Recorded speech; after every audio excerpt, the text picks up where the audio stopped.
കേരള സംസ്ഥാന സർക്കാരിന്റെ ചരിത്രത്തിലെ ഒരു പൊൻതൂവൽ കൂടി രേഖപ്പെടുത്തിക്കൊണ്ട് ഇന്ന് ആഗോള അയ്യപ്പ സംഗമം ആരംഭിച്ചിരിക്കുകയാണ്. ഇതില് ഈ വിഷയവുമായി ബന്ധപ്പെട്ട നിരവധി വിമർശനങ്ങളും അതുപോലെ അനുകൂലിച്ചും പ്രതികൂലിച്ചും നിരവധി പേരാണ് രംഗത്ത് വന്നിരിക്കുന്നത്. ഈ വിഷയം ഒരു രാഷ്ട്രീയ ആയുധമാണ് എന്നുള്ള രീതിയിൽ പോലും നിരവധി പേർ രംഗത്ത് വരുന്നുണ്ട്. അതൊരു രാഷ്ട്രീയ നേട്ടത്തിന് വേണ്ടിയിട്ടുള്ള ഒരു സംഗമമായി, ആഗോള അയ്യപ്പ സംഗമം ഒരു രാഷ്ട്രീയ നേട്ടത്തിന് വേണ്ടിയിട്ടുള്ള ഒരു കാര്യമായിട്ടാണ് നിരവധി രാഷ്ട്രീയ പ്രവർത്തകർ ഇതിനെ വിലയിരുത്തുന്നത്. ഈ ഒരു കാര്യം, ആഗോള അയ്യപ്പ സംഗമം നമ്മുടെ കേരള സമൂഹത്തിന് വേണ്ടുന്ന അനിവാര്യമായ ഒരു കാര്യമാണെന്ന് ഷാഫിക്ക് തോന്നുന്നുണ്ടോ? ഒരിക്കലും ഇല്ല. ആഗോള അയ്യപ്പ സംഗമം എന്ന് പറയുന്ന പരിപാടി കേരളത്തിൽ നടത്തിയത് കൊണ്ട് ഇവിടെ സർക്കാർ വിചാരിക്കുന്നത് കഴിഞ്ഞ ഏതാനും ഒരു 6 വർഷങ്ങൾക്ക് മുൻപ് കേരളത്തിൽ ഇതേ സർക്കാർ തന്നെ ഹിന്ദു മതങ്ങളുടെ ആചാരത്തെയും അതുപോലെ തന്നെ ഹിന്ദുക്കളുടെ വിശ്വാസത്തെയും ഒക്കെ വ്രണപ്പെടുത്തിക്കൊണ്ട് ശബരിമലയിൽ സ്ത്രീകളെ പ്രവേശിപ്പിക്കുന്നതിന് വേണ്ടിയിട്ട് ഹൈക്കോടതിയുടെ ഉത്തരവ് ഞങ്ങൾ അംഗീകരിക്കുകയാണ്, അതിനു വേണ്ടിയിട്ടുള്ള സംരക്ഷണം ഞങ്ങൾ നടപ്പാക്കാൻ വേണ്ടി കൊടുക്കുകയാണെന്നുള്ള വ്യാജേന സർക്കാർ അന്ന് ശബരിമലയിൽ സ്ത്രീകളെ പ്രവേശിപ്പിക്കുകയും അതേ ശബരിമലയിൽ തന്നെ ഇപ്പോ സർക്കാർ ഈ രീതിയിലുള്ള ഒരു സംഗമം നടത്തിക്കൊണ്ട് ഞങ്ങൾ വിശ്വാസികളോടൊപ്പമാണ് എന്ന് സർക്കാർ പറയുമ്പോൾ ഇതിൽ നിന്ന് മനസ്സിലാക്കാൻ വേണ്ടി കഴിയുന്നത് സർക്കാരിന്റെ കൃത്യമായിട്ടുള്ള ഇരട്ടത്താപ്പ് ഈ വിഷയത്തിലുണ്ട് എന്നുള്ളത് തന്നെയാണ്. പിന്നെ രണ്ടാമതായിട്ട് പറയാനായിട്ടുള്ളത് ശബരിമല വിഷയവുമായിട്ട് ബന്ധപ്പെട്ടിട്ടുള്ള കാര്യങ്ങളിൽ ഇപ്പോ ഈ പറയുന്ന രീതിയിൽ പ്രതിപക്ഷ നേതാവ് അടക്കമുള്ള ആളുകൾ നടത്തിയിട്ടുള്ള പ്രസ്താവനകൾ അത് തികച്ചും രാഷ്ട്രീയപരമായിട്ടുള്ള ഒരു ആയുധമാണെങ്കിൽ പോലും ഈ രീതിയിൽ സർക്കാർ നടത്തുന്ന ഈ ഒരു പരിപാടിയിൽ വിശ്വാസികളോട് നീതി പുലർത്തുന്നുണ്ടോ എന്നുള്ളതാണ് ഒന്നാമത്തെ ചോദ്യം. പിന്നെ രണ്ടാമത്തെ ഒരു കാര്യം എന്ന് പറയുന്നത് ശബരിമലയിൽ വികസനങ്ങൾ കൊണ്ടുവരുന്നതിന് വേണ്ടിയിട്ടുള്ള ചർച്ചയാണെന്നാണ് പറയുന്നത്. ശബരിമലയിൽ എന്ത് വികസനമാണ് കഴിഞ്ഞ കുറച്ചു കാലങ്ങൾക്കുള്ളിൽ കൊണ്ടുവന്നത്? ശബരിമല വിഷയത്തിൽ വികസനം കൊണ്ടുവരാനാണല്ലോ ഈ ആഗോള അയ്യപ്പ സംഗമം ഇന്ന് രൂപീകരിക്കുന്നത്. ഈ ആഗോള അയ്യപ്പ സംഗമം കൊണ്ട് ഷാഫി ഇതൊന്ന് മനസ്സിലാക്കണം. ആഗോള അയ്യപ്പ സംഗമം കൊണ്ട് സർക്കാർ ഉദ്ദേശിക്കുന്നത് മതപരിവർത്തനമോ മത ഏകോപനവും മാത്രമല്ല. ഇത് ആഗോള അയ്യപ്പ സംഗമം ലോകത്ത് എമ്പാടുമുള്ള അയ്യപ്പ ഭക്തർക്ക് വേണ്ടിയിട്ടുള്ള അവർക്കൊരു ശബരിമലയ്ക്ക് എന്തൊക്കെ വികസനങ്ങൾ വേണമെന്ന് അവരുടെ അഭിപ്രായങ്ങൾ രേഖപ്പെടുത്താനുള്ള ഒരു വേദി മാത്രമാണ് ഈ ആഗോള അയ്യപ്പ സംഗമം. അല്ലാതെ ഇതൊരു മതരൂപീകരണത്തിനോ മതത്തിന് വേണ്ടിയിട്ടുള്ള ഏകോപനത്തിനോ വേണ്ടിയിട്ടുള്ള ഒന്നല്ല. മതത്തിന് വേണ്ടിയിട്ടുള്ള ഒരു ഏകോപനം ഒന്നും ഇവിടെ ആരും പറയുന്നില്ലല്ലോ. മതം എന്ന് പറയും ഇവിടെ ഇപ്പോ മതത്തിന് വേണ്ടിയിട്ടുള്ള ഒരു ഏകോപനം എന്നുള്ള രീതിയിലാണെങ്കിൽ ഒരിക്കലും ശബരിമലയിൽ കയറി ചെല്ലുന്ന സമയത്ത് തത്വമസി എന്ന് എഴുതി വെക്കുന്നില്ല. കാരണം ഞാൻ നിന്റെ കൂടെ ഉണ്ട് എന്നുള്ളതാണ് പറയുന്നത്. അതായത് അയ്യപ്പൻ നിന്റെ കൂടെ ഉണ്ട്. അത് ആര് പോയാലും, അതിപ്പോ ഇസ്ലാം മതവിശ്വാസിയായി ഞാൻ പോയാലും, ഹൈന്ദവ മതവിശ്വാസിയായിട്ടുള്ള ഒരു വ്യക്തി പോയാലും, ക്രിസ്തു മതവിശ്വാസിയായിട്ടുള്ള ഒരാൾ പോയാലും ഞാൻ നിന്റെ കൂടെ ഉണ്ട് എന്നുള്ളതാണ്. വിശ്വാസിക്ക് വേണ്ടിയിട്ടുള്ള ഒരു പരിപാടി അല്ല ഈ ആഗോള അയ്യപ്പ സംഗമം. ഹൈന്ദവ വിശ്വാസികൾ മാത്രം പങ്കെടുക്കേണ്ട ഒന്നല്ല, എല്ലാവരെയും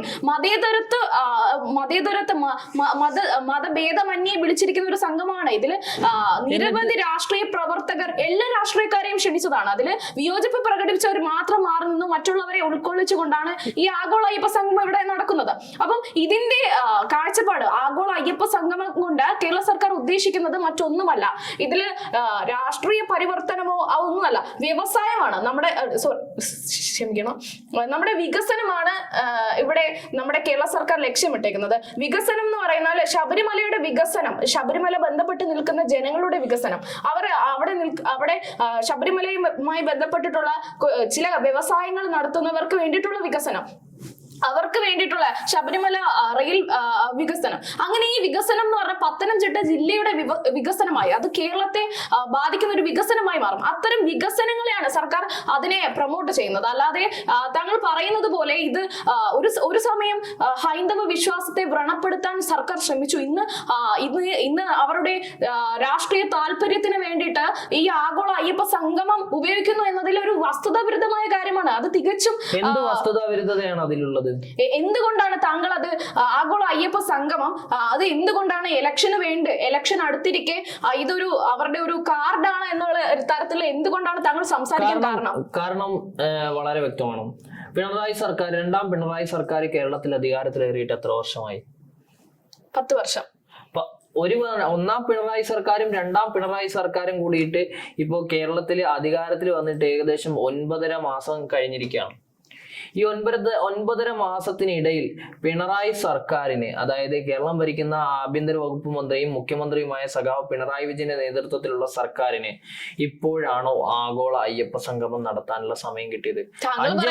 5 മാസം മാത്രം തിരഞ്ഞെടുപ്പിന് ബാക്കി നിൽക്കെ ഇപ്പോൾ ഈ രീതിയിലുള്ള ഒരു പരിപാടി കൊണ്ടുവരുമ്പോൾ അതിൽ കൃത്യമായിട്ട് മനസ്സിലാക്കേണ്ടത് സർക്കാരിന്റെ ഭരണപരമായിട്ടുള്ള നേട്ടത്തിന് വേണ്ടിയിട്ട് തന്നെയാണ് ഈ ഒരു പരിപാടി ഉപയോഗിക്കുന്നത് എന്നുള്ളത് തന്നെയല്ലേ? ഒരിക്കലും അല്ല. കാരണം ഇത് ദേവസ്വം ബോർഡ് പ്രസിഡന്റ് ആയിട്ടുള്ള പി എസ് പ്രശാന്ത് മുൻ കോൺഗ്രസ് പ്രവർത്തകനായിരുന്നു. പിന്നെ അവിടുത്തെ കോൺഗ്രസിലെ അനീതികളെയൊക്കെ കണ്ട് അതിനെതിരെ പ്രതികരിച്ച് കോൺഗ്രസ് പാർട്ടിയിൽ നിന്ന് പുറത്തിറങ്ങി CPM-ലേക്ക് ചേർന്ന ഒരു വ്യക്തിത്വമാണ് പി എസ് പ്രശാന്ത്. പിന്നെ CPM-കാര് ഇദ്ദേഹത്തെ ഒരു നല്ല പൊസിഷൻ നൽകി കേരള ദേവസ്വം ബോർഡിനെ പ്രസിഡന്റ് ആക്കി മാറ്റുകയായിരുന്നു. ഈ വ്യക്തി രാജ്യങ്ങൾ ഇങ്ങനെ യാത്ര ചെയ്യവേ ആഗോള അയ്യപ്പ ഭക്തരുമായി സംസാരിച്ച് അവരുടെ അഭിപ്രായങ്ങൾ ചോദിച്ചപ്പോൾ അവർ തന്നെ ഉന്നയിച്ചൊരു കാര്യമാണ് ആഗോള അയ്യപ്പ സംഗമം എന്നൊരു സംഗമം രൂപീകരിക്കണം, അവർക്ക് കുറെ കാര്യങ്ങൾ സംസാരിക്കാനുണ്ട് എന്ന തരത്തിൽ അവരുടെ നിർദ്ദേശപ്രകാരം, അവരുടെ അഭിപ്രായ പ്രകാരമാണ് ഇത് സർക്കാരും കൂടി ചേർന്ന് ഇങ്ങനെ ഒരു ആഗോള അയ്യപ്പ സംഗമം ഇവിടെ നടത്തുന്നത്. അല്ലാതെ ഇതിന്റെ പിന്നിൽ ഒരു രാഷ്ട്രീയ തലത്തിലുള്ള, നിങ്ങൾ ഉദ്ദേശിക്കുന്ന പോലെ രാഷ്ട്രീയ താല്പര്യങ്ങൾക്ക് വേണ്ടി അല്ലെങ്കിൽ ഇലക്ഷന് വേണ്ടിയിട്ടുള്ള ഒരു നാടകമായിട്ട് ഇതിനെ കാണാൻ കഴിയില്ല. അത് തികച്ചും വസ്തുതാവിരുദ്ധമായ കാര്യമാണ് എന്ന് എനിക്ക് പറയാൻ സാധിക്കും. ഇവിടെ നിങ്ങൾ പറഞ്ഞു ഈ വിഷയത്തിൽ രാഷ്ട്രീയം ഇല്ലെന്ന് നിങ്ങൾ പറയുമ്പോൾ PS പ്രശാന്തിന്റെ ചരിത്രം പറയുമ്പോൾ അതിൽ തന്നെ ഒരു രാഷ്ട്രീയ വൈരുദ്ധ്യം നിലനിൽക്കുന്നുണ്ട്. അല്ല, ഞാൻ പറഞ്ഞത് രാഷ്ട്രീയ നേട്ടത്തിന് വേണ്ടിയിട്ട്, അതായത് നിങ്ങൾ പറഞ്ഞല്ലോ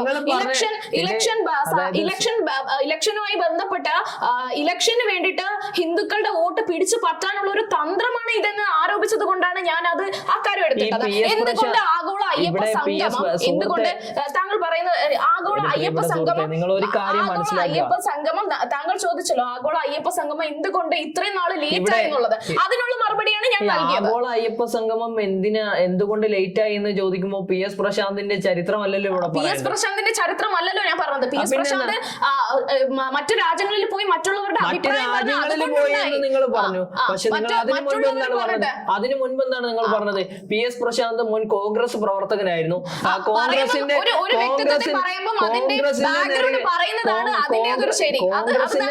കോൺഗ്രസിന്റെ നെറുകേടുകളെ മനസ്സിലാക്കി അതിൽ നിന്നും വിട്ടുവന്ന PS പ്രശാന്ത് CPM-ലേക്ക് ചേരുന്നു.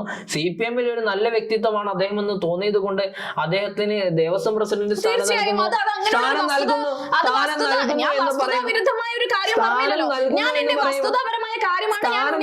എന്ന് നിങ്ങൾ പറയുമ്പോൾ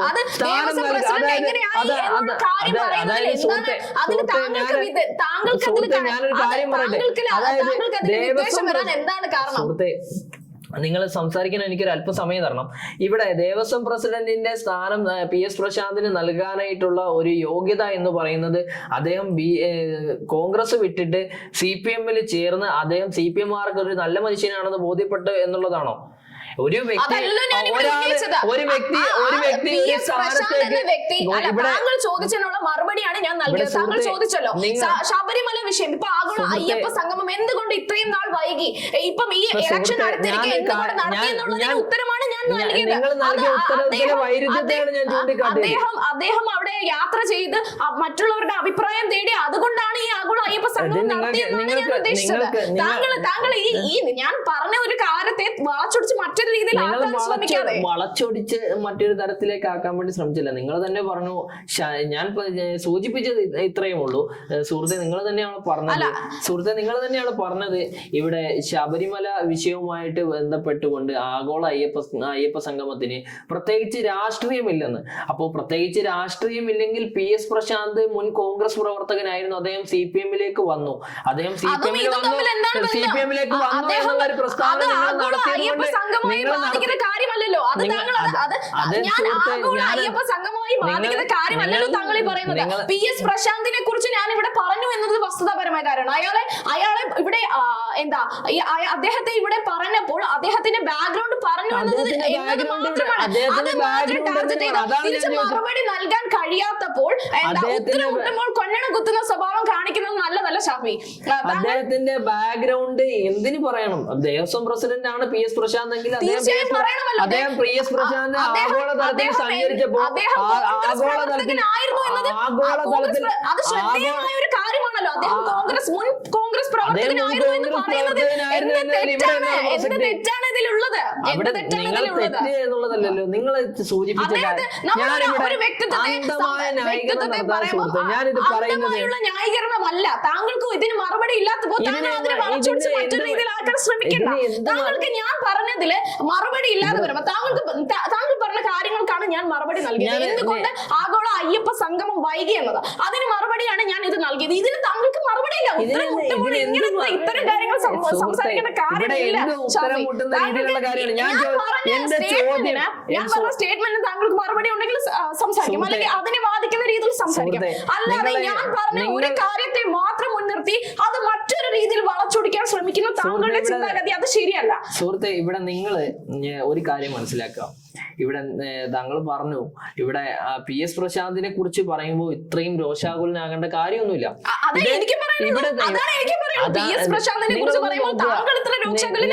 ഇവിടെ ആരാണ് രോഷാകുലനായതെന്നുള്ളത് മനസ്സിലാക്കാം. രോക്ഷാകുലനാകേണ്ട കാര്യം എന്താണ്? അതില് ഞാനല്ലല്ലോ രോക്ഷാകുലൻ. ഞാൻ അദ്ദേഹത്തിന്റെ ബാക്ക്ഗ്രൗണ്ട് പറഞ്ഞതിൽ താങ്കൾക്ക് എന്താണ് ഇത്ര പ്രശ്നം? PS പ്രശാന്ത് ഇവിടെ ആഗോള അയ്യപ്പ സംഗമത്തെ കുറിച്ചിട്ടാണ് നമ്മുടെ ചർച്ച.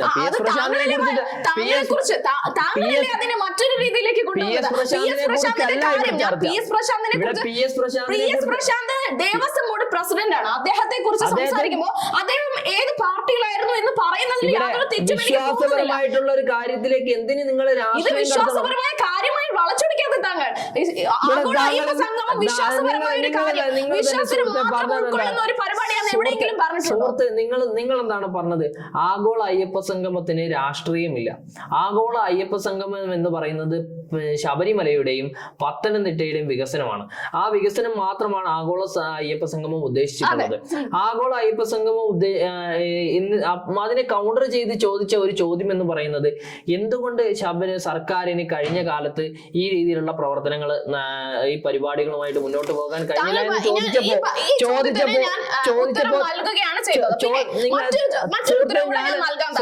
സുഹൃത്തെ, ഞാനിതൊന്ന് പറഞ്ഞ് മുഴുവിപ്പിച്ചോട്ടെ. അപ്പൊ സുഹൃത്ത് പറഞ്ഞിട്ടുള്ള മറുപടി എന്ന് പറയുന്നത് എന്താ, മുൻ കോൺഗ്രസ് പ്രവർത്തകനായിട്ടുള്ള PS പ്രശാന്ത് അദ്ദേഹം CPM-ലേക്ക് വരികയും CPM-ൽ ഇരുന്നു കൊണ്ട് അദ്ദേഹം CPM-കാർക്ക് നല്ലൊരു വ്യക്തിത്വമാണെന്ന് തോന്നിയതിന്റെ അടിസ്ഥാനത്തിൽ അദ്ദേഹത്തെ ദേവസ്വം പ്രസിഡന്റ് ആക്കുകയും ചെയ്തു എന്നുള്ളതാണ്. CPM-കാരാണോ ഇവിടെ ദേവസ്വം പ്രസിഡന്റ് സ്ഥാനത്തേക്ക് ഒരാളെ നിർദ്ദേശിക്കുന്നത്? മറ്റൊരു മറുപടി നൽകാം. ഷാഫി പറഞ്ഞതില് എന്താണ്, ഇത് ഇലക്ഷന്റെ ഭാഗമായിട്ട് എന്തുകൊണ്ട് ആഗോള അയ്യപ്പ സംഗമം മുൻകാലങ്ങളിൽ ഉണ്ടായില്ല എന്നത്. ആഗോള അയ്യപ്പ സംഗമം ലക്ഷ്യമിട്ട് അത് വോട്ടിന് വേണ്ടിയിട്ടുള്ള ഒരു പരിപാടിയായി ലക്ഷ്യമിട്ടിട്ടുള്ളതാണെങ്കിൽ ഇത് രണ്ടാം പിണറായി സർക്കാരിന് കാലത്തിന് ഭരണത്തിൽ വരുന്നതിന് മുൻപേ ഇത് എന്തുകൊണ്ട് ഈ ഒരു ആഗോള അയ്യപ്പ സംഗമം ഉണ്ടായില്ല? എന്തുകൊണ്ടാണ് രണ്ടാം പിണറായി സർക്കാർ നിലവിൽ വന്നത്? അത് പിണറായി സർക്കാരിന്റെ മാത്രം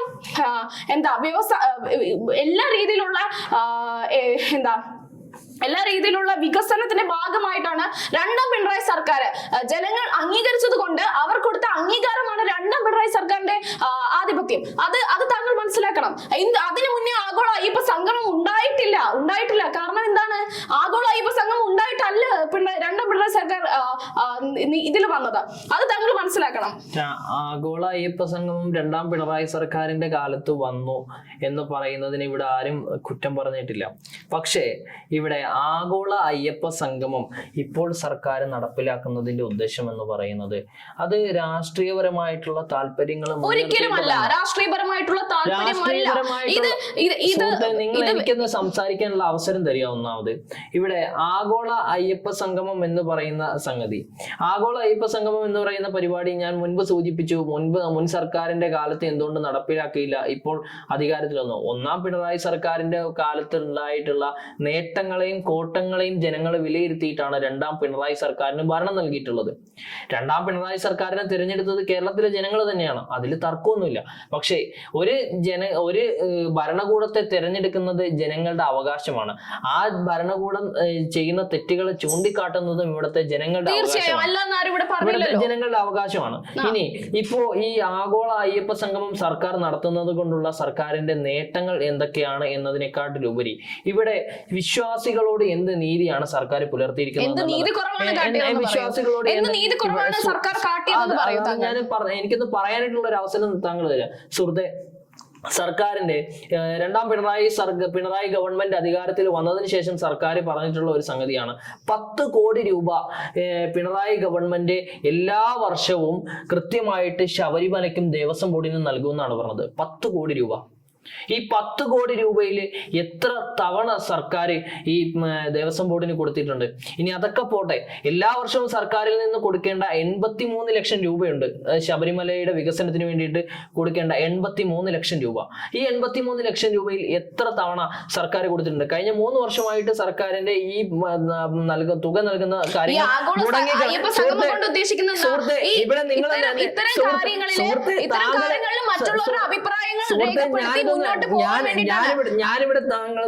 ഞാനിവിടുന്ന് ഇതിനൊന്ന് പൂർണ്ണമാക്കുന്നതിന് ഇടയിൽ സുഹൃത്തുക്കൾ ഇടപെടാതെ 83 ലക്ഷം രൂപ സർക്കാർ കൊടുക്കാം എന്ന് പറഞ്ഞിട്ടുണ്ടായിരുന്നു. എത്ര തവണ സർക്കാർ കൊടുത്തിട്ടുണ്ട്? വിശ്വാസികളെ ആണല്ലോ സർക്കാർ അതായത് ശബരിമല എന്ന് പറയുന്നത് വിശ്വാസികളുടെ ഒരു പൊതുവായിട്ടുള്ള ഇടമാണല്ലോ. അത് ഏത് മതത്തിൽപ്പെട്ടവനാണെങ്കിലും അവരുടെ പൊതുവായിട്ടുള്ള ഒരു ഇടമായിട്ടാണല്ലോ ശബരിമലയെ കണക്കാക്കപ്പെടുന്നത്. അങ്ങനെയെങ്കിൽ ഈ പറയുന്ന സർക്കാർ വിശ്വാസികളെ ചേർത്ത് പിടിക്കുന്നതിന്റെ ഭാഗമായിട്ട് ഈ 83 ലക്ഷം രൂപ സർക്കാർ കൊടുക്കണ്ടേ? കഴിഞ്ഞ 3 വർഷമായിട്ട് അത് മുടങ്ങിക്കിടക്കുകയാണ്. ശബരിമലയിൽ കഴിഞ്ഞ 3 മാസമല്ല 3 വർഷമായിട്ട്. അതായത് രണ്ടാം പിണറായി സർക്കാർ അധികാരത്തിലേറിയിട്ട് എത്ര വർഷമായി? ഇത് 5ാം വർഷത്തിലേക്ക് കടക്കുകയാണ്. അടുത്തൊരു തെരഞ്ഞെടുപ്പിനെ അഭിമുഖീകരിക്കാൻ ഇരിക്കുകയാണ്. 2 തവണ മാത്രമാണ് സർക്കാർ കൊടുത്തിട്ടുള്ളത്. ബാക്കി 3 കൊല്ലം പിന്നെ 10 കോടി രൂപ സർക്കാർ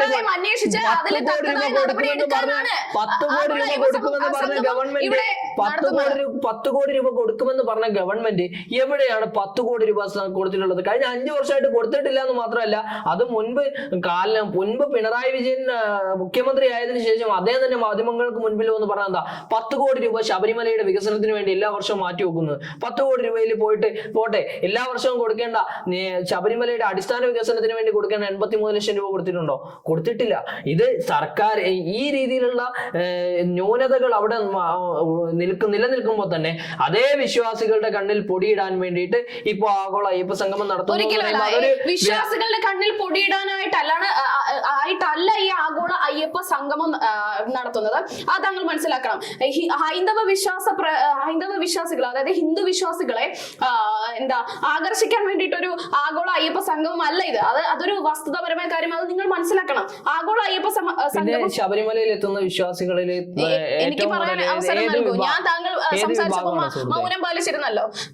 ആഗോള അയ്യപ്പ സംഗമം ഹൈന്ദവ വിശ്വാസികളെ മാത്രം ആകർഷിക്കാനാണെങ്കിൽ ഈ സംസ്ഥാന സർക്കാർ, അതായത് ഈ ഇടതുപക്ഷ സർക്കാരിലെ 70% നിലനിൽക്കുന്നത് ഹിന്ദുക്കളാണ് അതിന്റെ മെമ്പേഴ്സ് ആയിട്ട് വരുന്നതും. അപ്പം ഈ ഹിന്ദുക്കളുടെ വോട്ട് പിടിച്ചു പറ്റാനുള്ള ഒരു തന്ത്രമാണ് ഈ ആഗോള അയ്യപ്പ സംഗമം എന്ന് പറയുന്നത്. തികച്ചും അടിസ്ഥാനരഹിതമായ കാര്യമാണ്. 70% ആൾക്കാര് ഈ ഇടതുപക്ഷ സർക്കാരിൽ തന്നെ ഉണ്ട്. അതുകൊണ്ട് തന്നെയാണ് ജനങ്ങളുടെ വികസനത്തിനും പരിവർത്തനങ്ങൾക്കും ക്ഷേമങ്ങൾക്കും വേണ്ടിയിട്ടാണ് സംസ്ഥാന സർക്കാർ പ്രവർത്തിച്ചിട്ടുള്ളത്. അതുകൊണ്ട് തന്നെയാണ് അതിന്റെ തെളിവ് മാത്രമാണ് 2ാം തവണയും പിണറായി സർക്കാർ അധികാരത്തിൽ വന്നത്. താങ്കൾ ഇതിൽ മനസ്സിലാക്കേണ്ട ഒരു കാര്യമുണ്ട്. വോട്ട് കൊണ്ട് അങ്ങനെ ഒരു ആഗോള വോട്ടിന് വേണ്ടിയിട്ട് ഒരു ആഗോള അയ്യപ്പ സംഗമം നടത്തണമെങ്കിൽ അത് പിണറായി സർക്കാരിന് ആദ്യഘട്ടത്തിലേ ചെയ്യാമായിരുന്നു. ഇത് നേരത്തെ നടത്തി പിണറായി സർക്കാരിന് അധികാരത്തിൽ വരാമായിരുന്നു. ഇത് തികച്ചും അടിസ്ഥാനരഹിതമായ ഒരു കാര്യമാണ് താങ്കൾ ഉന്നയിക്കുന്നത്. ഇവിടെ നേരത്തെ തന്നെ പിണറായി ഗവൺമെന്റിന് ഈ രീതിയിൽ ഒരു പരിപാടി നടത്താമായിരുന്നു എന്ന് പറയുമ്പോൾ അതിൻ്റെ അകത്ത് കുറച്ച് വസ്തുതാ വിരുദ്ധതയുണ്ട്. ആദ്യം തന്നെ അതിൽ പറയാനായിട്ടുള്ളത് 2018 ശബരിമല പ്രക്ഷോഭകാലം ഓർമ്മയുണ്ടാവും. അതിനുശേഷം ഒരു CPM നേതൃത്വം നൽകുന്ന ഇടതുപക്ഷ സർക്കാരിനെതിരായിട്ടുള്ള ഒരു വികാരം പൊതുവായിട്ട് നിലനിൽക്കുന്നുണ്ടായിരുന്നു. അതിനുശേഷം അതിനുശേഷം ആ ഒരു സമയത്ത് തന്നെ സർക്കാർ ഈ രീതിയിലുള്ള ഒരു പരിപാടി നടപ്പിലാക്കിയിരുന്നു എങ്കിൽ എന്താകുമായിരുന്നു എന്നുള്ള സംഗതി നമുക്ക് അവിടെ ഒരു ചോദ്യമായിട്ട് അതിനുള്ള മറുപടിയാണ് ഞാൻ പറഞ്ഞത്. ആഗോള അയ്യപ്പ സംഗമം സംഘടിപ്പിച്ചത് എന്തിന്റെ അടിസ്ഥാനത്തിലാണ്, എങ്ങനെയാണ് ഇപ്പം ഇത് ഉത്ഭവം കൊണ്ടത് എന്നതൊക്കെ ഞാൻ വ്യക്തമാക്കി കഴിഞ്ഞല്ലോ. ദേവസ്വം ബോർഡ് പ്രസിഡന്റ് രാജ്യങ്ങൾ സന്ദർശിക്കുകയും ഇങ്ങനെയാണ് ഇത് ഉടലെടുത്തതെന്ന് ഞാൻ ഇവിടെ വ്യക്തമാക്കിയിരുന്നു. അപ്പം ആഗോള അയ്യപ്പ സംഗമം എന്നുള്ളൊരു കാര്യം അത് ഇപ്പൊ രൂപം കൊള്ളാനുള്ള കാര്യം, അതിന്റെ അടിസ്ഥാന കാര്യം ഞാൻ ഇവിടെ വ്യക്തമാക്കിയിരുന്നു. അത് താങ്കൾ മനസ്സിലാക്കുക. സുഹൃത്തെ, ഇവിടെ താങ്കൾ പറഞ്ഞു 70% വരുന്ന ഹൈന്ദവ മതവിശ്വാസികളാണ് ഇടതുപക്ഷത്തിന്റെ ഏറ്റവും വലിയ ശക്തി എന്ന്. അതില് താങ്കൾക്ക് സംശയമൊന്നുമില്ലല്ലോ? സംശയമില്ല. 70%. ഇനി ഞാൻ പറയുന്ന കാര്യത്തില് ഞാൻ പറഞ്ഞു പൂർത്തിയാക്കിയതിനു ശേഷം അതിലേക്ക് ഇടപെടുക. 70% വരുന്ന ഹൈന്ദവ മതവിശ്വാസികളാണ് CPM-നുള്ളിൽ ഉള്ളത് എന്ന് താങ്കൾ പറയുമ്പോൾ യഥാർത്ഥത്തില് ഇടതുപക്ഷത്തിന് മതമുണ്ടോ? ഒരിക്കലും ഇല്ല. ഇടതുപക്ഷം മതമില്ലാത്ത പാർട്ടിയാണ് എന്ന് അത് എല്ലാവർക്കും അറിയാവുന്ന ഒരു കാര്യമല്ലേ? താങ്കൾ പറഞ്ഞത് എന്താ കുറച്ചു മുൻപ്? ഇടതുപക്ഷത്തിൽ നിലനിൽക്കുന്നത് ഹിന്ദുക്കളാണ് എന്നതാണ്. അതുകൊണ്ട് അവരുടെ വോട്ട് അവർക്ക് തന്നെ ഉള്ളതാണ്. അത് താങ്കൾ മനസ്സിലാക്കണം.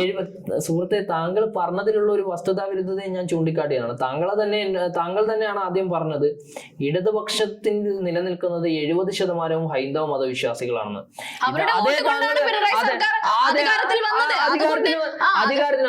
അധികാരത്തിൽ വന്നത് എന്ന് താങ്കൾ പറയുമ്പോ ഇതേ താങ്കൾ തന്നെയാണ് പറയുന്നത് ഇടതുപക്ഷത്തിന് മതമില്ല എന്ന് പറയുമ്പോൾ അതിലൊരു വസ്തുതാവിരുദ്ധതയില്ലേ?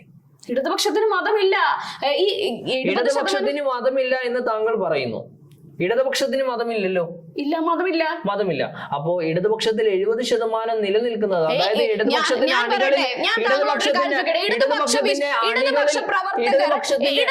പ്രവർത്തകരിൽ എത്ര പേരുണ്ട്? വിശ്വാസം മുറുകെ പിടിക്കാതെ ജീവിക്കുന്നവർ എത്ര പേരുണ്ട്? താങ്കൾ പറയൂ, എത്ര പേരുണ്ട്? എല്ലാവർക്കും അവരവരുടേതായ വിശ്വാസമുണ്ട്. ശബരിമല വിഷയം വന്നാലും എന്ത് വിഷയം വന്നാലും താങ്കൾ പറഞ്ഞതിലുള്ള ഒരു വസ്തുതാവിരുദ്ധതയാണ് ഞാൻ പറഞ്ഞത്. എന്താണ് ഈ കമ്മ്യൂണിസ്റ്റ് പാർട്ടിയിൽ വിശ്വസിക്കുന്ന, കമ്മ്യൂണിസ്റ്റ് പാർട്ടിയിൽ ഉള്ള 70% ആൾക്കാരും ഹിന്ദു മതവിശ്വാസം വിശ്വാസം മുറുകെ പിടിച്ച് ജീവിക്കുന്നവരാണ്. അതുകൊണ്ട് ഇവിടെ വിലയുള്ളൂ എന്നുള്ളതാണ് താങ്കൾ പറയുന്നത്. അല്ല, അതുകൊണ്ട് ആഗോള അയ്യപ്പ സംഗമം കൊണ്ട് ഹിന്ദുക്കളെ ആകർഷിക്കേണ്ട ഒരു അവസ്ഥ കേരള സർക്കാരിന് ഇല്ലെന്നാണ് ഞാൻ പറഞ്ഞത്. കേരള സർക്കാരിന് ഇല്ല എങ്കിൽ കേരള സർക്കാർ പിന്നെ എന്തുകൊണ്ട് മറ്റ് സമ്മേളനങ്ങൾ നടത്തുന്നില്ല? മറ്റു മതവിഭാഗങ്ങളുടെ സമ്മേളനങ്ങൾ നടത്തുന്നില്ല? ആഗോള അയ്യപ്പ സംഗമം എന്തുകൊണ്ടാണ് ഉദ്ദേശിക്കുന്നത്? താങ്കൾ നേരത്തെ പറഞ്ഞല്ലോ ഹൈന്ദവ മതത്തിന്റെ ആ ഒരു ഫീലിങ്സിനെ വ്രണപ്പെടുത്തുന്ന രീതിയിലാണ് കേരള സർക്കാർ നീങ്ങിയതെന്ന്. തീർച്ചയായിട്ടും ഹൈന്ദവ മതവിശ്വാസങ്ങളുടെ വികാരങ്ങളെ സർക്കാർ വ്രണപ്പെടുത്തിയിട്ടാണ് 2018 ശബരിമല വിധി ഹൈക്കോടതിയിൽ നിന്നും ഉണ്ടായതിനു ശേഷം ഹൈക്കോടതി വിധിയിൽ അവർക്ക് എതിർപ്പുണ്ടെങ്കിലോ എതിർപ്പില്ലെങ്കിലോ അത് അംഗീകരിച്ചേ പറ്റൂ. അത് ഏത് രാഷ്ട്രീയ പാർട്ടി ഭരിച്ചാലും അതേ ചെയ്യൂ. കോൺഗ്രസ് പാർട്ടി ആണെങ്കിലും BJP പാർട്ടിയാണ് ഭരിക്കുന്നതെങ്കിലും ഹൈക്കോടതി വിധി അംഗീകരിക്കാതെ ചെയ്യേണ്ടത് അവരുടെ ജോലിയാണ്. ഇവിടെ ഹൈക്കോടതി വിധി അംഗീകരിച്ചു എന്നാണല്ലോ സർക്കാർ പറയുന്നത്. ഇതേ ഹൈക്കോടതി തന്നെ വിധി അംഗീകരിച്ചു എന്നല്ല, ഹൈക്കോടതി വിധി നടപ്പിലാക്കി എന്നതാണ് കേരള സർക്കാർ ചെയ്തിരിക്കുന്നത്. പ്രവേശനം ചെയ്യണം എന്ന് ആരോപണമായി രംഗത്തെത്തിയത് ആരാണ്? BJP പ്രവർത്തകരാണ്. ആ വിധിയുമായിട്ട് മുന്നോട്ട് വന്നത്, ആ ഒരു കേസ് ഫയൽ ചെയ്തത്. ആദ്യത്തെ കേസ് ശബരിമല വിഷയത്തിൽ ആദ്യം ഫയൽ ചെയ്തത് BJP നേതൃത്വമാണോ? BJP നേതൃത്വമാണ് എന്നുള്ള സ്റ്റേറ്റ്മെന്റിൽ താങ്കൾ ഉറച്ചു നിൽക്കുന്നുണ്ടോ? ഉറച്ചു നിൽക്കുന്നുണ്ട്. അതുകൊണ്ടാണ് അതിന് മറുപടിയായിട്ടാണ് ഹൈക്കോടതി ഉത്തരവ് വന്നത്. ആ ഹൈക്കോടതി ഉത്തരവിനെയാണ് കേരള സർക്കാർ അനുകൂലിച്ചത്. അല്ലാതെ ഒരു മതവിശ്വാസത്തിന്റെയും ഫീലിംഗ്സിനെ വ്രണപ്പെടുത്തുക എന്നതല്ല കേരള സർക്കാർ ഉദ്ദേശിച്ചത്. താങ്കൾ താങ്കൾ പറഞ്ഞു ശബരിമല കേസുമായിട്ട് ബന്ധപ്പെട്ടുകൊണ്ട് ഹൈക്കോടതിയിൽ പോയിട്ടുള്ളത് BJP മാത്രമാണ് എന്നുള്ളത്. BJP പ്രവർത്തകർ അന്ന് ഞാൻ പറയട്ടെ, BJP പ്രവർത്തകർ ഹൈക്കോടതി അന്ന് ഈ ഒരു ഉത്തരവ് പുറപ്പെടുവിച്ചപ്പോൾ ഇതിനെ അനുകൂലിച്ച് രംഗത്ത് വന്നവർ ആരൊക്കെയാണ്? BJP പ്രവർത്തകരാണ്. രാഹുൽ ഗാന്ധി ഉണ്ട് അതിൽ, കോൺഗ്രസ് രാഹുൽ ഗാന്ധി ഉണ്ട്. അതുപോലെ എത്ര പേരാണ് ഈ ഒരു വിധിയെ സ്വാഗതം ചെയ്തത്? ഏത് ശബരിമല സ്ത്രീ പ്രവേശനത്തെ? തീർച്ചയായും താങ്കൾ ചരിത്രം പഠിക്കൂ. താങ്കൾ ചരിത്രം പഠിക്കൂ എന്നൊക്കെ പറയുമ്പോൾ താങ്കൾ ചരിത്രത്തിലേക്കൊന്ന് തിരിഞ്ഞു നോക്കണമെന്നാണ് എനിക്ക് പറയാനുള്ളത്. ശബരിമല വിഷയവുമായിട്ട് ബന്ധപ്പെട്ടുകൊണ്ട് അതിൽ ഹർജി സമർപ്പിച്ചിട്ടുള്ളത് 5 സ്ത്രീകളാണ്. 5 സ്ത്രീകളാണ് ശബരിമലയിലേക്ക് പ്രവേശിക്കണം എന്നാവശ്യപ്പെട്ടുകൊണ്ട് 5 സ്ത്രീകളാണ് ആ ഹർജി സമർപ്പിച്ചിട്ടുള്ളത്. ഈ ഹർജി സമർപ്പിച്ചിട്ടുള്ള 5 സ്ത്രീകളിൽ ഒരാൾ BJP പ്രവർത്തകന്റെ ഭാര്യയാണ് എന്നുള്ളതാണ്.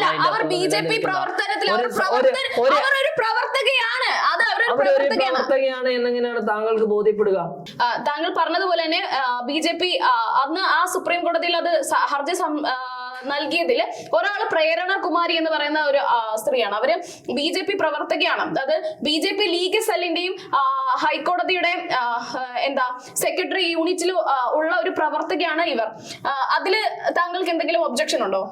അതില് അവര് BJP ലീഗൽ സെല്ലിന്റെ ഭാഗമാണ് എന്ന് താങ്കൾ പറയുന്നു. BJP ലീഗൽ സെല്ലിന്റെ ഭാഗമാണ് എന്നുള്ളതിന് തെളിവുകളുണ്ടോ എന്നുള്ളത് അത് മുൻപോട്ട് മാധ്യമങ്ങൾ റിപ്പോർട്ട് ചെയ്തു എന്നുള്ളതല്ലാതെ താങ്കൾക്ക് അതിൽ എന്താണ് സമർപ്പിക്കാനുള്ളത്?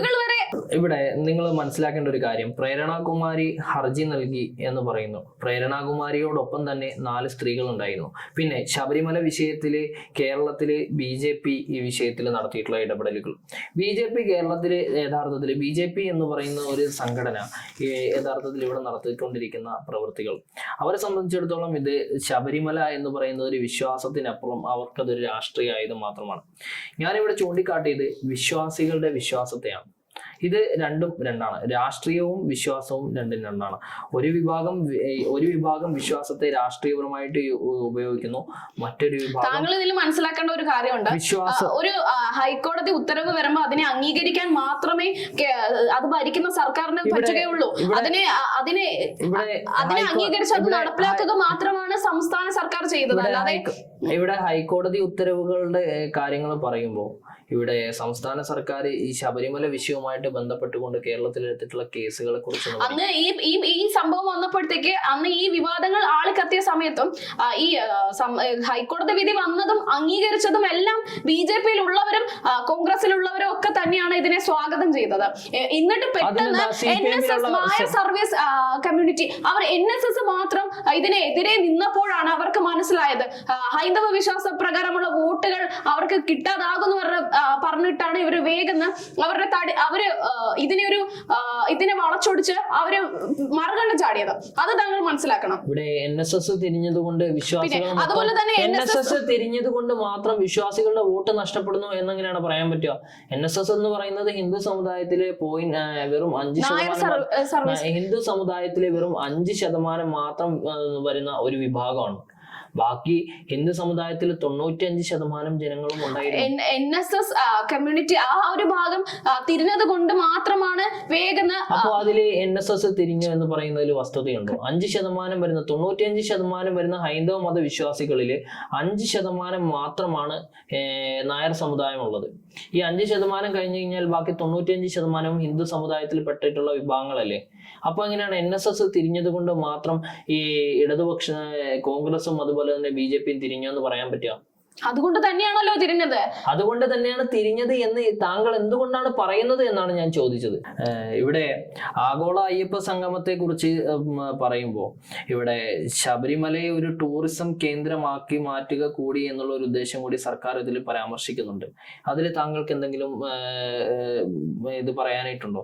അതങ്ങനെയല്ല എന്ന് പറയാനായിട്ടുള്ള കാരണങ്ങളുണ്ടോ? അല്ല, അതൊരു ശബരിമല വിഷയത്തില് അവിടെ എല്ലാവർക്കും ഉള്ള ഒരു ഏകോപനം പുരോഗമനമായിട്ടാണ് ഞാൻ ഇതിനെ കാണുന്നത്. ടൂറിസം എന്ന് പറയുന്നത് ഒരു വിശ്വാസ കേന്ദ്രത്തെ ടൂറിസത്തിന്റെ ഭാഗമാക്കുമ്പോൾ അതൊരു സർക്കാർ വിശ്വാസത്തെ ടൂറിസത്തിന് ടൂറിസം എന്ന് പറയുന്നത് ഇപ്പം ശബരിമല എന്ന് പറയുന്നത് അത്രയ്ക്കും ഒരു ചരിത്ര ആകർഷണമുള്ള ഒരു സ്ഥലമാണല്ലോ, ഒരു പുണ്യ സ്ഥലമാണല്ലോ.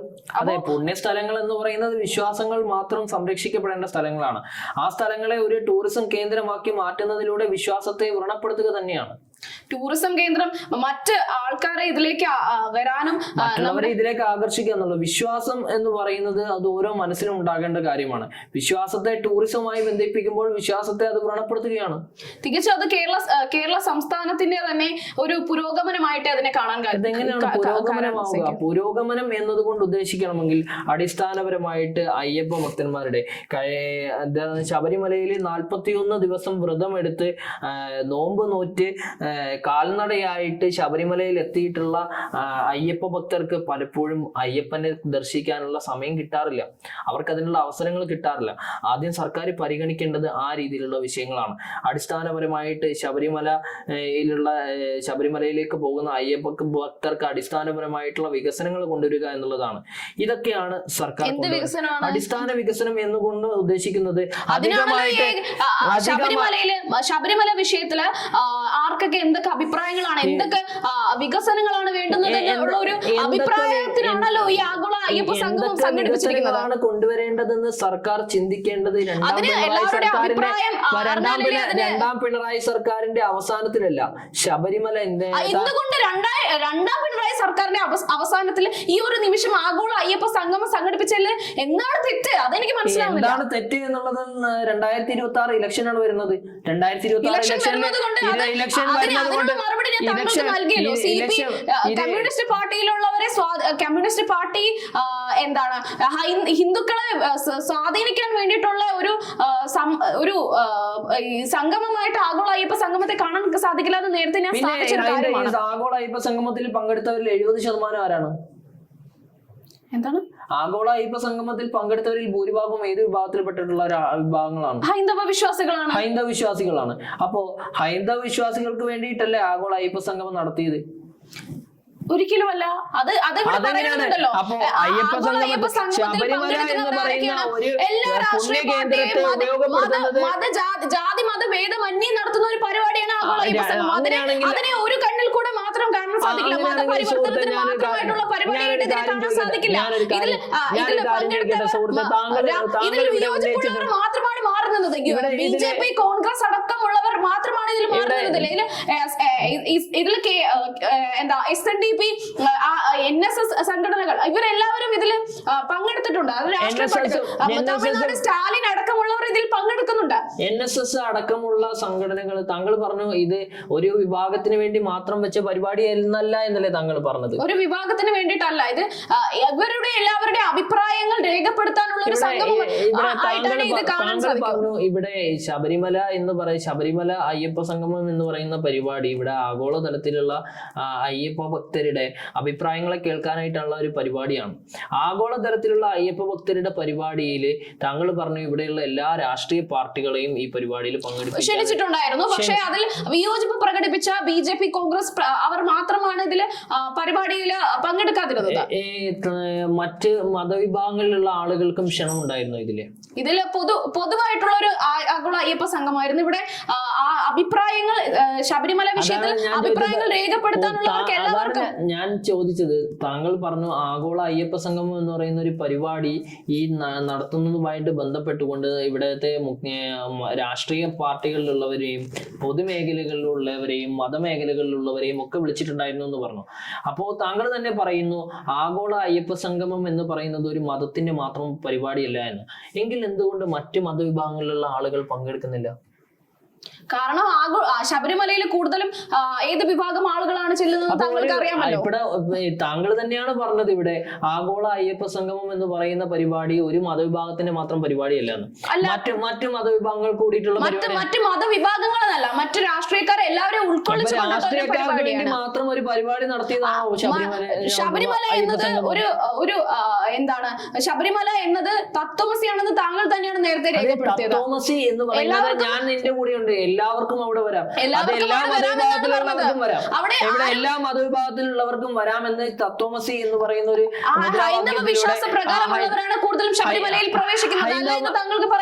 ഇവിടെ ഞാൻ അല്ല എന്ന് പറഞ്ഞിട്ടില്ലല്ലോ. ഞാൻ എപ്പോഴും പറയുന്നു, ഞാൻ തുടക്കം മുതൽ ഈ നിമിഷം വരെ ഞാൻ പറഞ്ഞിട്ടുള്ളത് ഇതാണ്. ശബരിമല എന്ന് പറയുന്നത് ഹൈന്ദവ മതവിശ്വാസികൾക്ക് വേണ്ടിയിട്ടുള്ള അവരുടെ ആചാരങ്ങളെ സംരക്ഷിക്കാനുള്ള, അവരുടെ വിശ്വാസങ്ങളെ സംരക്ഷിക്കാനുള്ള, അവരുടെ ആഗ്രഹങ്ങളെ പ്രകടിപ്പിക്കാനുള്ള ഒരു പുണ്യ സ്ഥലമാണ് ശബരിമല. ആ ശബരിമലയിൽ ഈ രീതിയിൽ ഒരു സർക്കാരിന്റെ ഭരണ നേട്ടത്തിന് വേണ്ടിയിട്ട് അവിടെ ഒരു പരിപാടി കൊണ്ടുവച്ചിട്ട് സർക്കാർ പറയുന്നത് ഇത് എല്ലാവർക്കും കൂടി വേണ്ടിയിട്ടുള്ള പരിപാടിയാണെന്ന്. അത് എന്നിട്ട് അതിൽ പങ്കെടുപ്പിക്കുന്നത് ആരെയാണ്? എല്ലാവർക്കും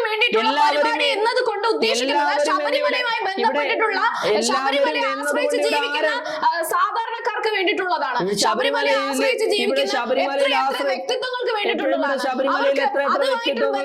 വ്യവസായങ്ങളുമായി വ്യവസായങ്ങളെ വളർത്താനായിട്ടാണെങ്കിൽ ആഗോള അയ്യപ്പ സംഗമം അല്ല ഇവിടെ ആദ്യം നടത്തേണ്ടത്. വ്യവസായങ്ങളെ വളർത്താനായിട്ട് ശബരിമലയിലെ വ്യവസായത്തെ പ്രോത്സാഹിപ്പിക്കാനായിട്ടാണെങ്കിൽ ഇവിടെ ശബരിമലയിലെ ആഗോള അയ്യപ്പ സംഗമം കൊണ്ട് ഉദ്ദേശിക്കുന്നത് താങ്കൾ ഉദ്ദേശിക്കുന്നത് എന്താണ്? ഇതൊരു രാഷ്ട്രീയ നേട്ടത്തിന് വേണ്ടിയിട്ട് മാത്രമുള്ള ഒരു സംഘമായിട്ട് ഇതിനെ കാണാൻ സാധിക്കില്ല. അത് തികച്ചും രാഷ്ട്രീയപരമായിട്ടുള്ള ഒരു നേട്ടമല്ല എങ്കിൽ ഇവിടെ എന്നാ പിന്നെ താങ്കൾ ഇത് രാഷ്ട്രീയ നേട്ടമാണെങ്കിൽ എന്തുകൊണ്ട്, ഞാൻ ചോദിക്കുന്ന ഒരു ചോദ്യം, എന്തുകൊണ്ട് ഈ ആഗോള അയ്യപ്പ സംഗമം പിണറായി സർക്കാരിന്റെ നേരത്തെ പഴയ കാലഘട്ടങ്ങളിൽ എന്തുകൊണ്ട് വന്നില്ല? പിണറായി സർക്കാർ ഒന്നാമത് വന്നില്ല. അത് എന്നിട്ട് എന്തുകൊണ്ട് പിണറായി സർക്കാർ രണ്ടാമത്തെ ഭരണത്തിൽ വന്നു? തികച്ചും പിണറായി സർക്കാരിന്റെ ഒരൊറ്റ അദ്ദേഹത്തിന്റെ പ്രവർത്തനങ്ങൾ കൊണ്ടും അദ്ദേഹത്തിന്റെ ക്ഷേമ പ്രവർത്തനങ്ങൾ കൊണ്ടുമാണ് ക്ഷേമ പ്രവർത്തനങ്ങൾ കൊണ്ട് പിണറായി സർക്കാർ അധികാരത്തിൽ വന്നു എന്ന് താങ്കൾ പറയുന്നു. ക്ഷേമ പ്രവർത്തനങ്ങളും അതുമായിട്ട് ബന്ധപ്പെട്ടുള്ള മറ്റു കാര്യങ്ങളും നടത്തിയിട്ടാണ് സർക്കാർ അധികാരത്തിൽ. മറ്റു രാഷ്ട്രീയ പാർട്ടികൾ ഒരിക്കലും പിണറായി സർക്കാരിന്റെ അല്ലെങ്കിൽ കേരള സർക്കാരിന്റെ നയങ്ങളെ അല്ലെങ്കിൽ വികസനത്തിനെ അനുകൂലിച്ച് സംസാരിച്ച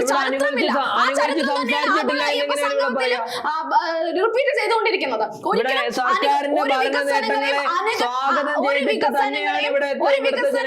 ഉൾക്കൊള്ളാൻ കഴിയാത്ത ചിന്താഗതിയാണ് മറ്റ് രാഷ്ട്രീയ പാർട്ടികൾക്ക്. അവർ വികസനം നടത്തുന്നുമില്ല, വികസനം ചെയ്യുന്നവരോട്ട് ചെയ്യാൻ സമ്മതിക്കത്തുമില്ല. അത്തരം ചിന്താഗതിയുള്ള മറ്റ് രാഷ്ട്രീയ പാർട്ടികൾ ഇത്തരം കാര്യങ്ങളിൽ ആഗോള അയ്യപ്പ സംഗമം പോലെ ഒരു പരിപാടിയിൽ വിദ്വേഷം പ്രകടിപ്പിക്കുന്നതിൽ യാതൊരു ഒരു വസ്തുതയും ഇല്ലാത്ത കാര്യമാണ്. ആഗോള അയ്യപ്പ സംഗമത്തിലെ സർക്കാർ, താങ്കൾ ആദ്യം രോഷാകുലയാവാതിരിക്കും. ഈ ആഗോള അയ്യപ്പ സംഗമം എന്ന് പറയുന്ന പരിപാടിയിൽ സർക്കാർ ആഗോള അയ്യപ്പ സംഗമം നടത്തിക്കോട്ടെ, അത് സർക്കാരിന് മുൻകാലങ്ങളിൽ നടത്താമായിരുന്നു. ശബരിമലയുടെ വികസനവുമായിട്ട് ബന്ധപ്പെട്ടിട്ടുള്ള വിഷയങ്ങൾ, ഏറ്റവും അവസാനം ശബരിമലയിലെ ഈ സ്വർണം പൂശുന്നതുമായിട്ട് ബന്ധപ്പെട്ടിട്ടുള്ള വിവാദങ്ങൾ കഴിഞ്ഞ ദിവസം നിയമസഭയിൽ മണിക്കൂറുകളോളം നടന്ന ചർച്ചയാണ്. ഇതുപോലെയുള്ള വിഷയങ്ങളൊക്കെ സർക്കാരിന്റെ മുന്നിൽ നിൽക്കുമ്പോഴും, ശബരിമല വിവാദമായിട്ട് നിൽക്കുമ്പോഴും ഇവിടെ സർക്കാർ മുന്നിലോട്ട് വെക്കേണ്ടത് ശബരിമലയുടെ യഥാർത്ഥ വികസനമാണെങ്കിൽ, ഞാൻ മുൻപ് സൂചിപ്പിച്ചതുപോലെ യഥാർത്ഥ വികസനമാണ് ശബരിമലയുടെ അഭിപ്രായം രേഖപ്പെടുത്തി മുന്നോട്ട് പോകാനാണ് കേരള സർക്കാർ ശ്രമിക്കുന്നത്. ഞാൻ പറയുന്നതിന് ഇടയിൽ കയറി സംസാരിക്കാതിരിക്കുക. താങ്കൾ പറയുന്നത് മുഴുവനും ഞാൻ ഇവിടെ നിന്ന് മൗനം പാലിച്ചിരുന്ന് കേട്ട വ്യക്തിയാണ്. ഇവിടെ ആഗോള അയ്യപ്പ സംഗമം സർക്കാർ നടത്തുന്നുവെങ്കിൽ, ഈ അയ്യപ്പ സംഗമം നടത്തുന്നതിന് മുൻപ് സർക്കാർ ആദ്യം പരിഗണിക്കേണ്ടത്, ഞാൻ മുൻപ് സൂചിപ്പിച്ചതുപോലെ സർക്കാർ ഇവിടെ പ്രഖ്യാപിച്ചിട്ടുള്ള 10 കോടി രൂപ ശബരിമലയുടെ ദേവസ്വം ബോർഡിന് നൽകും എന്ന് പറഞ്ഞിട്ടുള്ള പ്രഖ്യാപനം, ആ 10 കോടി രൂപ സർക്കാർ എത്ര തവണ കൊടുത്തിട്ടുണ്ടെന്നുള്ളത്. കഴിഞ്ഞ 5 വർഷമായിട്ട് 10 കോടി രൂപ സർക്കാർ ദേവസ്വം ബോർഡിന് നൽകിയിട്ടില്ല. അത് മാത്രമല്ല, ഈ ശബരിമലയിൽ 83 ലക്ഷം രൂപ കൊടുക്കും എന്ന് സർക്കാർ, ഞാൻ മുൻപ് സൂചിപ്പിച്ചിട്ടുണ്ടായിരുന്നു, 83 ലക്ഷം രൂപ എല്ലാ വർഷവും സർക്കാർ കൊടുക്കുമെന്നാണ് പറഞ്ഞിട്ടുണ്ടായിരുന്നത്.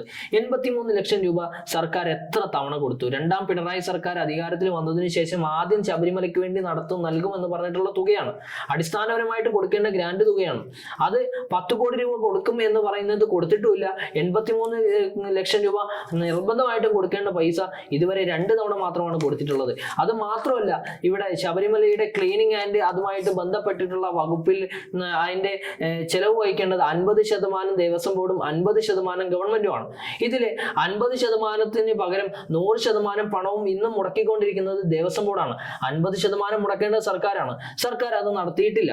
ഇനി അതുപോലെ തന്നെ ശബരിമലയുമായിട്ട് ബന്ധപ്പെട്ടിട്ടുള്ള ഇവിടെ അയ്യപ്പ ഭക്തരുടെ യാത്രകളുമായിട്ട് ബന്ധപ്പെട്ടിട്ടുള്ള മേഖലകളിൽ എത്ര അധികം യാത്രാ വണ്ടികൾ അല്ലെങ്കിൽ എത്ര അധിക സർവീസുകൾ സർക്കാർ നടപ്പിലാക്കുന്നുണ്ട്. ആന്ധ്ര പോലെയുള്ള സംസ്ഥാനങ്ങളിൽ നിന്നാണ് കേരളത്തിലേക്ക് കോൺഗ്രസ് മണ്ഡലങ്ങളിൽ പോലും വികസനങ്ങൾ നടത്തി വരുന്ന സർക്കാരാണ് പിണറായി സർക്കാർ. അതിനൊരു ഉദാഹരണം ഞാൻ പറയട്ടെ. കിഫ്ബി വഴി മലപ്പുറം ജില്ലയിലെ ഇവിടെ കിഫ്ബിയെ കുറിച്ചല്ല ഞാൻ ചോദിച്ചത്. താങ്കൾ പറയുന്നത് കൊണ്ട് ഞാൻ തിരിച്ചു പറയുകയാണ്. കോൺഗ്രസ് മണ്ഡലങ്ങളെ കുറിച്ചോ അല്ല ഞാൻ ഇവിടെ പറഞ്ഞത്. സർക്കാർ ശബരിമലയിൽ കൊണ്ടുവരേണ്ട അടിസ്ഥാന വികസനങ്ങളെയാണ് ഞാൻ പറഞ്ഞത്. സർക്കാർ ശബരിമലയിൽ കൊണ്ടുവരേണ്ട അടിസ്ഥാന വികസനങ്ങളെയാണ് പറയുന്നത്. ഇതിനെക്കുറിച്ച് സർക്കാർ ഒന്നും സംസാരിക്കുന്നില്ല. ഇതിനെക്കുറിച്ച് സർക്കാർ മറ്റൊരു രീതിയിലാക്കാൻ ഇതിനെ ആരാണ് ഇതിനെ വളച്ചൊടിക്കുന്നത് എന്ന് വളരെ വ്യക്തമാണല്ലോ. 83 ലക്ഷം രൂപ സർക്കാർ സർക്കാർ ശബരിമലയ്ക്ക് കൊടുക്കണമെന്ന് നിർബന്ധമുള്ള 83 ലക്ഷം രൂപ കൊടുത്തിട്ടില്ല. 10 കോടി രൂപ കൊണ്ടുവരുമെന്ന് പറഞ്ഞതിൽ 10 കോടി രൂപ കൊടുത്തിട്ടുമില്ല. 10 കോടി രൂപ കൊടുക്കുമെന്ന് പറഞ്ഞത് അത് കൊടുത്തിട്ടുമില്ല. ഇവിടെ ഇനി അത് മാത്രമാണ് വാക്ക് പാലിക്കുന്നുണ്ടോ എന്നുള്ളതല്ല. ഭരണപക്ഷത്തിരിക്കുന്ന ഒരു സർക്കാർ ഒരു വാഗ്ദാനം നടത്തുമ്പോൾ ആ വാഗ്ദാനം പാലിക്കുക എന്നുള്ളത് ആ സർക്കാരിന്റെ അടിസ്ഥാനപരമായിട്ടുള്ള ധർമ്മമാണ്. ഈ പൈസ കൊടുക്കുക ശബരിമല വിഷയത്തിലെ എല്ലാവിധ പരിവർത്തനങ്ങളും ഉണ്ടാക്കാനാണ് ആഗോള അയ്യപ്പ സംഘം ഇവിടെ എല്ലാവിധ പരിവർത്തനങ്ങളും കൊണ്ടുവരാനായിട്ടാണെങ്കിൽ സർക്കാർ ആദ്യം ഈ പറയുന്ന ക്ലീനിങ് ഡിപ്പാർട്ട്മെന്റിന് ശബരിമലയിൽ ക്ലീനിങ് ഡിപ്പാർട്ട്മെന്റിന് 50% സർക്കാരും 50% ദേവസ്വം ബോർഡുമാണ് ഇതിന് ക്ലീനിങ് ഡിപ്പാർട്ട്മെന്റിലേക്കുള്ള ഫണ്ട് കൊടുക്കേണ്ടത്. ഇതിൽ എത്ര ശതമാനം? 100% ഇപ്പോഴും മുടക്കിക്കൊണ്ടിരിക്കുന്നത് ദേവസ്വം ബോർഡാണ്. എന്നിട്ട് സർക്കാർ ഈ മേഖലയിൽ അടിസ്ഥാന മേഖലകളിൽ ശബരിമലയുടെ വിഷയങ്ങളിൽ സർക്കാർ യാതൊരുവിധ വികസനങ്ങൾ നടത്താതെ ആഗോളതലത്തിലുള്ള അയ്യപ്പന്മാരെ പങ്കെടുപ്പിച്ചുകൊണ്ട് അയ്യപ്പ സംഗമം നടത്തുമ്പോൾ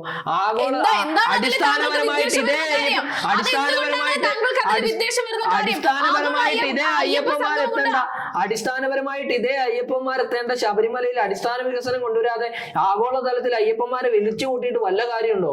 ഇവർക്ക് അടിസ്ഥാനപരമായിട്ടുള്ള വികസനങ്ങൾ വേണ്ടേ? ആന്ധ്ര പോലെയുള്ള സംസ്ഥാനങ്ങളിൽ നിന്നാണ് കേരളത്തിലെ ശബരിമലയിലേക്ക് ഏറ്റവും കൂടുതൽ ആളുകൾ എത്തുന്നത്. ഈ ആന്ധ്രയിൽ നിന്ന് കേരളത്തിലേക്ക് ശബരിമല മണ്ഡലകാലത്ത് എത്ര അധിക ട്രെയിൻ സർവീസുകൾ സർക്കാരിനെ കൊണ്ടുവരാൻ കഴിഞ്ഞിട്ടുണ്ട്? ഒരു സർക്കാർ, കേരളം ഭരിക്കുന്ന സർക്കാരിനെ അത് കൊണ്ടുവരിക എന്നുള്ളത് ഇവിടുത്തെ ഈ ആന്ധ്ര ഏറ്റവും കൂടുതൽ വരുമാനം ശബരിമലയിൽ നിന്നാണ് സർക്കാരിന് കിട്ടുന്നതും ദേവസ്വം ബോർഡിന് കിട്ടുന്നതും. ആ വരുമാനം കൂടുതൽ വർദ്ധിപ്പിക്കാൻ വേണ്ടിയിട്ട് അധിക സർവീസുകൾ കൊണ്ടുവരേണ്ടത് ആരാ? കേരള സർക്കാരാണ്. അതിനു വേണ്ടിയിട്ട് കേന്ദ്ര സർക്കാരിനോട് അഭ്യർത്ഥന നടത്തേണ്ടത് ആരാ? കേരള സർക്കാരാണ്. ഈ കേരള സർക്കാർ ഈ അഭ്യർത്ഥന ഈ കഴിഞ്ഞ 10 വർഷത്തിനിടയിൽ നടത്തിയിട്ടുണ്ടോ?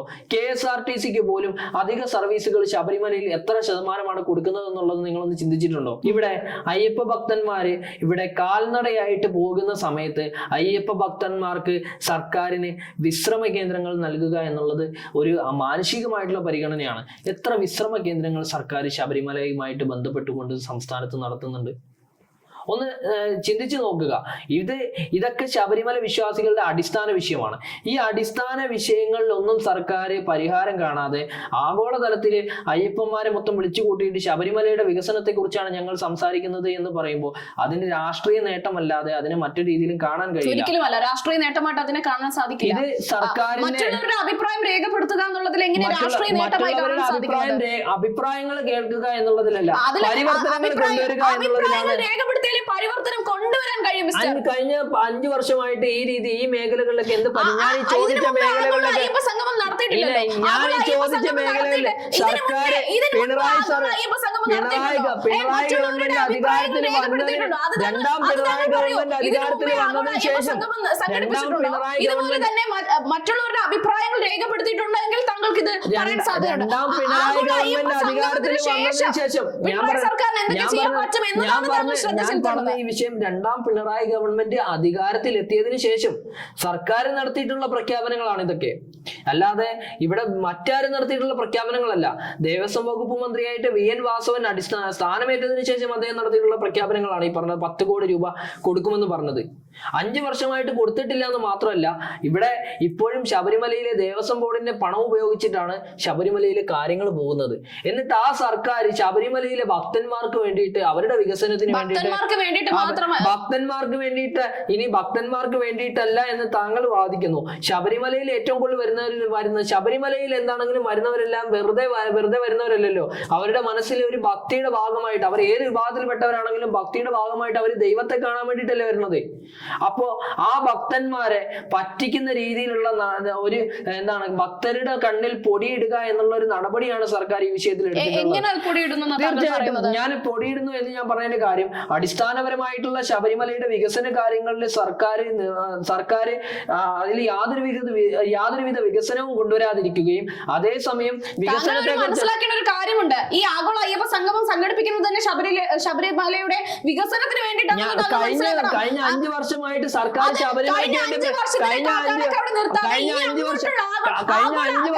ശബരിമലയ്ക്ക് വേണ്ടി സർക്കാർ പ്രഖ്യാപിച്ച പദ്ധതികൾ എവിടെ? സർക്കാർ പ്രഖ്യാപിച്ച 5 വർഷമായിട്ട് പ്രഖ്യാപിച്ചത്, അതായത് പിണറായി ഭരണകൂടം കഴിഞ്ഞ 5 വർഷമായിട്ട് ശബരിമലയുടെ വികസനത്തിന് വേണ്ടി പ്രഖ്യാപിച്ച പദ്ധതികൾ എവിടെ? ആഗോള അയ്യപ്പ സംഗമത്തിൽ സർക്കാരിന്റെ ഇരട്ടത്താപ്പ് വെളിവാകുന്ന രീതിയിലുള്ള സമീപനങ്ങൾ വളരെ വ്യക്തമായി കൊണ്ടിരിക്കുകയാണ്. സർക്കാർ ഇവിടെ ഏകപക്ഷീയമായിട്ട് ഭരണ നേട്ടത്തിന് വേണ്ടിയിട്ട് ആഗോള അയ്യപ്പ ഭക്തരെയും അയ്യപ്പ ഭക്തന്മാരെയും ഉപയോഗിക്കുന്നു എന്നതിനുള്ള തെളിവുകൾ പുറത്തു വന്നിരിക്കുന്ന ഈ സാഹചര്യത്തിലും വളരെ വലിയ പ്രചരണങ്ങൾ സർക്കാർ നടത്തിയിട്ടുണ്ടായിരുന്നു. 4000-ലധികം ഓൺലൈൻ ബുക്കിങ്ങുകളോടുകൂടി ഏകദേശം 10,000-ലധികം ആളുകൾ അയ്യപ്പ സംഗമത്തിൽ പങ്കെടുക്കുമെന്നാണ് പറഞ്ഞത്. എന്നാൽ വളരെ വേദനാജനകമെന്ന് പറയട്ടെ, ആ ഓൺലൈനിൽ ബുക്ക് ചെയ്തതിൽ 1% ആളുകൾ മാത്രം 623 പേർ മാത്രമാണ് പങ്കെടുത്തിട്ടുണ്ടായിരുന്നത്. സർക്കാർ ക്ഷണിച്ചിട്ടുള്ള ക്ഷണിതാക്കളായിട്ടുള്ള 500-ലധികം ആളുകൾ മാത്രമാണ് പങ്കെടുത്തിട്ടുണ്ടായിരുന്നത്. മൊത്തത്തിൽ നോക്കിക്കഴിഞ്ഞാൽ ആഗോള അയ്യപ്പ സംഗമം ഒരു പരാജയമാണ് എന്ന് തന്നെ വിലയിരുത്തേണ്ടി വരും. ഒന്നാം പിണറായി സർക്കാർ രണ്ടാം ഘട്ടത്തിലും എല്ലാ ജനങ്ങളുടെ ക്ഷേമങ്ങൾക്ക് വേണ്ടി പ്രവർത്തിച്ച് അവരുടെ കൂടെ തന്നെ എല്ലാ ദുരന്ത സമയങ്ങളിലും ഒറ്റയ്ക്ക് പടവെട്ടി വന്ന ഒരു വ്യക്തിത്വമാണ് അദ്ദേഹം. അങ്ങനെ രണ്ടാം ഘട്ടത്തിലേക്ക് കടന്നിട്ടുണ്ടെങ്കിൽ അദ്ദേഹം ഒരു ആഗോള അയ്യപ്പ സംഗമത്തിന്റെ പിന്തുണയില്ലാതെ രണ്ടാം ഘട്ടവും അദ്ദേഹം കടന്നിട്ടുണ്ടെങ്കിൽ ഇത്തരം ആഗോള അയ്യപ്പ സംഗമം പോലെയുള്ള ഒരു പരിപാടി കൊണ്ട് പിണറായി സർക്കാരിന് ഭരണത്തിൽ വരേണ്ട യാതൊരു ആവശ്യകതയും ഇല്ലെന്ന് പറഞ്ഞുകൊണ്ട് ആഗോള അയ്യപ്പ സംഗമം കേരള രാഷ്ട്രീയത്തിന്റെ ചരിത്രത്തിൽ ഒരു പൊൻതൂവലായി തന്നെ നിലകൊണ്ട് തന്നെ മുന്നോട്ട് പോകട്ടെ. അത്തരം സർക്കാർ ഉദ്ദേശിച്ച കാര്യങ്ങൾ, ലക്ഷ്യമിട്ടിട്ടുള്ള കാര്യങ്ങൾ അതിലൂടെ പ്രാവർത്തികമാകട്ടെ എന്ന് ആശംസ നേർന്നുകൊണ്ട് ഞങ്ങളുടെ സംവാദം ഇവിടെ അവസാനിക്കുന്നു.